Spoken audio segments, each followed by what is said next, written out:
じゃあ極端な話なんやけど、うんプロボクサあ、うん。ーとかって元気になれると思う？はい、どうも皆さん、こんにちは。スターリーの河野玄斗です。そしてまこです。はい。今日もですね、はい玄玄さんに質問が届いてます。ちょっおお、と読ませて嬉しいもらいますね。ですね。私は今高校2年生です。とりあえず学校の勉強をしてるんですけど、うん。何の勉強をしてても特別楽しいと感じる教科もないし、おもっと学びを深めたいなっていう学問がなくて、ああね志望校が決まりません。どうしたらいいでしょうか？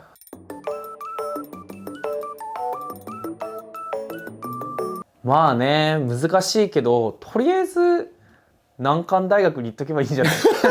学歴中みたいなこと言うけど、まあでも本当に難しいところの大学に行っといて、まず損することはないから、絶対。まあ、学歴が全てじゃないっていうのは本当にその通りなんだけど、まあ今のご時世実際いいところに行ってた方が得する場面は多い。だからなんかやりたいことないなって思ったら、とりあえずいい大学行っとけばまずは大きなミスはしないかなと思うね。じゃあまあなんかあれだね、好きな学問がないとか言って、くよくよしてる間に、もう勉強すればって感じかな。そうだね。まあもちろん学問に面白さを見出せなかった場合は、芸術だったり、まあ例えばビジネスとかね、そういうものに面白さを見出すかもしれないから、それはやってみないとね、いろんなことに挑戦してみて初めて分かることであると思うんだけど、まあでも別にね、難関大学入っとけばそういうチャンスにも恵まれやすくなるし、今の時点ではそれでいいと思うけどね。むしろあんまその勉強しなくてやりたいことないなとか思って漫然と生きて大学受験もあんま頑張らずに、そうすると何が困るかって、別に周りにそういう意識高い人が多いわけでもない、かつ受験で頑張ったとかそういう頑張った経験に恵まれなかったら、本当に今後の人生において、よしこれやろうとか、あるいはその何かやりたいって思った時にそこに自分で飛び込む勇気みたいな、やっぱ勇気って自分に対する自信から生まれてくるものだと思うから、そういうね、なんか成功体験もなく過ごしちゃうと、結構後々きついというか、それはきついっていうのは精神的にね、そのずっと自分何もやりたいことないなとか、あこれやろうかな、でも踏み込む勇気ないなとか、そういうままずっとついちゃうと思うから、まあ、一旦受験頑張ってもらってって感じかな。本当そういう人はね多分多いと思うんだよ。本当に自分の道はこれで合ってるんだろうかみたいな、結構あるんじゃないかなって思ってて、そうだね。まあその場合は一旦自分の道はこれでいいのかって悩むことはすごい重要。まず悩んだ上でこういうことしてみようかなって思ったら、それを一旦やってみる。でダメだったらダメだったっていうのを繰り返して、PDCA サイクルを回すみたいなのが一番いいと思うよね。だから学問もそうで、やっぱりその大学入って学んでみないとこれ本当に自分に合ってるか分かんないんだよね。まあその質問者さんはその実際に勉強した上でやりたいことじゃないなって思ってるかもしんないけど、もしかしたら大学で心理学とか法学とか、まあ今まで学んでこなかった勉強してみて、ここの分野面白いじゃんってなって、そっから目覚める可能性もあるし、あるいは目覚めない可能性もあるんだけど、それはやってみないと分かんないからね。あと俺の場合で言うと意外とそれ悩まない理由っていうのが、俺ね、何しても楽しいんだよね。医学部入って医学学んだじゃん、医学面白いんだよ。法学学んだじゃん、司法試験取って、法学楽しいんだよ。会計士の勉強したじゃん、会計士の勉強も楽しいのよ。なんかね、全部楽しいんだよね、やればやるだけ。結局なんかこう考え方だと思ってて、全部のことについてさ、それを楽しいって思う人がいるわけじゃん。これ何が面白いのって思う人も楽しんでやる人がいるわけよ。ってことは内在する何かしらの楽しさって全てのものに存在すると思うんだよね。どんなものに対しても。それをいかに見つけられるか、見つけ上手かどうかっていうのがすごい大事だと思ってて、例えばどんな人と会ってもその人のいいところを見つけるのが上手い人っているじゃん。この人はこういうところいいところあるよなみたいな。それと同じことをなんかいろんな勉強だったり、勉強以外のことについてもやっていけたらいいんじゃないかなって思うよね。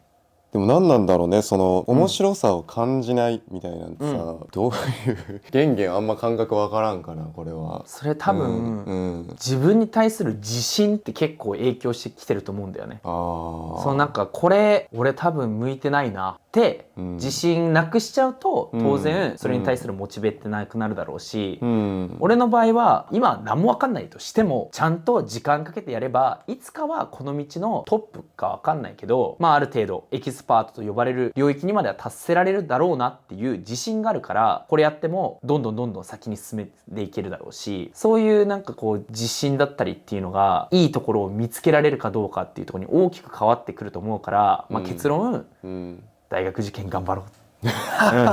学歴中みたいな。でも本当にね、学歴を手に入れるっていうことは、単純に肩書きがね増えるだけじゃなくて、それを得る過程で自分が努力してきたっていうこと、自分が何かを成し遂げたっていうその成功体験に基づく自分に対する自信みたいな、なかなか得られない生涯において、かけがえのない財産というか宝物も合わせて得られるから、本当にね頑張るに越したことないね。あと別に勉強したくない人でも、いい大学入っとけば、サークルが充実してるから、難関大学ってね、もうそれこそ芸術だったり音楽だったり、もうほんといろんな道が開かれてるんだよね。東大とかもう何でもできるな。東大って実はねラクロスとか強いの知ってる？知らなかった。そうなんだ。そうなのよ。ラクロス東大すごい強豪で、多分なんだけど、ラクロスって高校までないじゃん。そうね、だから大学からみんな始めるんだけど、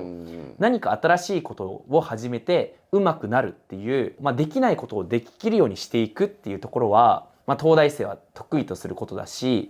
あとやっぱりね成功体験があるからどんどん上を目指していこうっていうモチベーションもかなり高いと思うんだよね。なんか成功中毒みたいなもん。そう本当にね成功体験得られた瞬間って、ものすごいドーパミン出るのよ。もう病みつきなのね、次のじゃあ成功なんだろうって追い求めちゃうわけよ。なるほど。俺が資格試験取ってるのもそのねあるのかもしれないけど、でも要はその1回でもそういう体験しとくと、次の成功を目指して頑張るぞっていうそこの頑張りみたいなものも、辛い時も踏ん張れるようになるから、そういう意味でも、成功中毒になるってことは、人生を豊かにするなって思うし、そのためにも、とりあえずね質問者さんは目の前にはその受験っていうのが控えてるんだから、やりたいことなくても成功をつかみ取るぞっていう、ただその1点だけでも、頑張ってみる価値はあるんじゃないかなって思うね。じゃあ極端な話なんやけど、今全くゲンゲンと、真逆のところとかで言うと、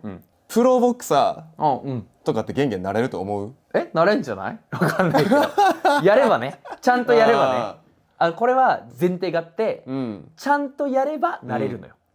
俺は自分に自信あるけど、ただこう無謀な自信なわけじゃなくて、ちゃんと自分が適切な努力を積み続ければ何にでもなれるっていう自信なんだよね。なるほど。そうどんなプロもやらなかった時代もあって、その頃はもう本当にもう一般人と同じレベルというか、それはそうだよね。そっから努力をした結果初めてプロとか、チャンピオンとかになってるわけだから、みんなね、頑張れば何にでもなれるんです。